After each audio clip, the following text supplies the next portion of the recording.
I froze when I picked up the phone that morning. On the other end, my daughter's voice sounded oddly casual, almost cheerful. "Mom," she said, "I thought you should know. I got married yesterday. We only invited the special people." The words sliced through me like a knife. Special people. I had spent the last 26 years of my life breaking my back to make her world feel safe and warm. I worked double shifts, sold my jewelry, even pawned my wedding ring once to cover her college books. Every new coat she wore in the brutal Wisconsin winters, every birthday party with balloons and cake, every late-night hospital visit when she was sick, it was always me.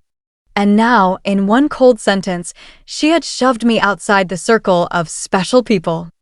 I stood there in the living room, the phone trembling in my hand, staring at the couch I bought her when she and Jason moved into their apartment. The very couch she was probably sitting on as she told me the news. The apartment? I paid the deposit. The car outside? I co-signed the loan. The refrigerator humming in their kitchen? I stocked it every week when their paychecks didn't stretch far enough. And yet, I wasn't special. My knees buckled. I had to sit down before I fell. My husband, Tom, walked in, confused by my pale face. "What happened?" he asked, kneeling beside me. I couldn't form the words. Only one sentence kept repeating in my mind like a cruel echo. "I got married yesterday. Only special people." Tom clenched his jaw, but his eyes glistened. He adored our daughter just as much as I did. "Why would she?" he whispered, voice cracking. I wanted to scream. I wanted to demand answers. But all I could do was hold the phone tighter, praying maybe she would laugh and say it was a joke. But she didn't. Instead, she shifted the subject casually. "Oh, by the way, Jason and I are going to need some help with rent this month. It's due soon." That was the moment I realized this wasn't just about being excluded. It was about being used. My chest burned. My mind raced through memories of sacrifice, moments I never thought twice about because I believed love was enough. But sitting there, listening to her calmly ask for money after deliberately cutting me out of her wedding, I felt something inside me harden. And then I wondered, am I just a wallet to her? Tell me honestly, if you were in my shoes, would you still transfer the money? Would you still answer the call with kindness after being treated like a stranger? Comment below, I want to know what you'd do. I didn't answer her right away. My silence stretched long enough that she cleared her throat. "Mom? Did you hear me?" Oh, I heard her. Every word carved itself into my bones. "Yes," I said softly, though my voice shook. "I heard you." When I hung up, Tom looked at me. "Well, she wanted rent money," I muttered. His face went red. After excluding us from the wedding? After calling us not special? The betrayal was so sharp, it didn't even feel real. How could the little girl who used to run into my arms after school, the one who cried into my shoulder when her first boyfriend broke her heart, turn around and treat me like this? That night, I couldn't sleep. Every time I closed my eyes, I saw her in that pink dress, yes, the one I had bought for her months earlier, because she said it made her feel beautiful. Was she wearing it at her wedding? Did she twirl in it, smiling, while I sat at home with no idea? The thought gnawed at me until I broke. I got up, grabbed a box from the closet, and opened it. Inside were old photos, her first day of kindergarten, her prom night, her college graduation. I ran my fingers across the glossy paper, remembering how proud I was. And now, all I felt was humiliation. Still, deep down, a part of me whispered, maybe she regrets it. Maybe she'll call tomorrow and apologize. But when tomorrow came, the phone did ring, except it wasn't an apology. It was another request. "Mom," she said, her tone even sharper this time, "the landlord is texting us. Can you just wire the money? It's not a big deal." Not a big deal. My heart broke again, but this time, something else rose with it, anger. I wanted to shout, "Do you think I'm made of money? Do you think my only role in your life is to bail you out whenever you need it?" But the words stuck in my throat. Instead, I said, "I'll think about it." When I hung up, Tom's hands trembled as he rubbed his forehead. "She's treating us like dirt," he whispered. I nodded, but in my gut, I knew this was just the beginning. Because people like her, people who feel entitled, don't stop until you draw a line. and I was about to draw the sharpest line of my life. I sat at the kitchen table, staring at the wood grain until it blurred. Tom sat across from me, his fists clenched on the table, knuckles white. He was always the calmer one, the peacemaker, but even he looked like he was ready to explode. "This isn't just about the wedding," he finally said, his voice low. "It's about respect.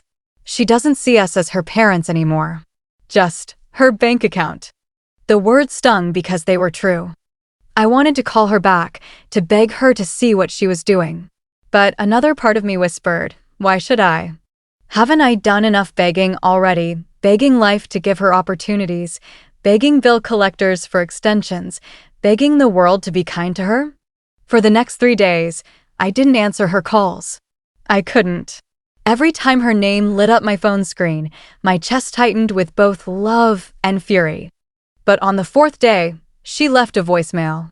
Her tone wasn't apologetic, it was irritated. "Mom, I don't understand why you're being so difficult. Jason and I are married now, and we have responsibilities. You should be happy to help us. It's not like you can't afford it. If you really cared, you'd wire the rent.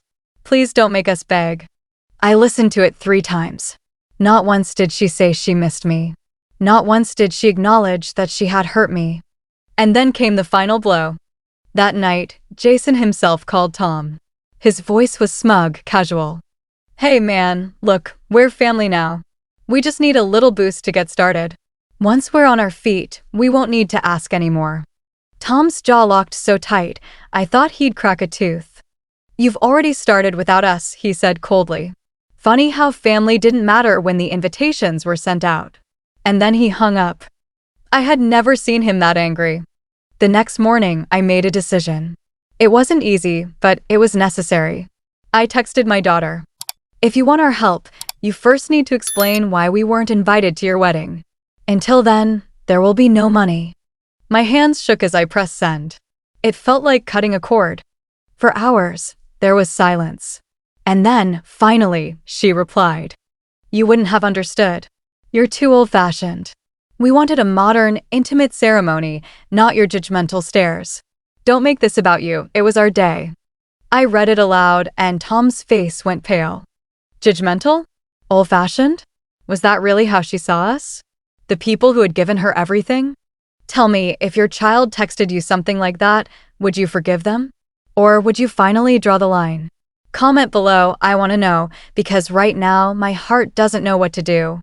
That night, I sat awake replaying every word, every fight, every sacrifice.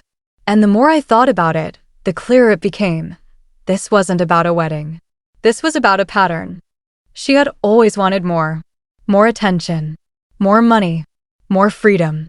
And every time I had bent, I had stretched, I had given. I thought it was love. But maybe it was weakness.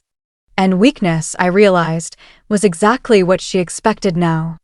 So when she called again the next day, I answered with a new strength in my voice. "No," I said firmly. Her gasp echoed through the receiver. "What do you mean no?" "I mean no more rent. No more car payments. No more groceries. If you and Jason want to build a marriage, you do it with your own hands. We've given enough." There was silence. And then a sharp, mocking laugh. "You'll regret this, Mom. You'll regret pushing me away." The line went dead. I sat there, my hands trembling, but also strangely calm.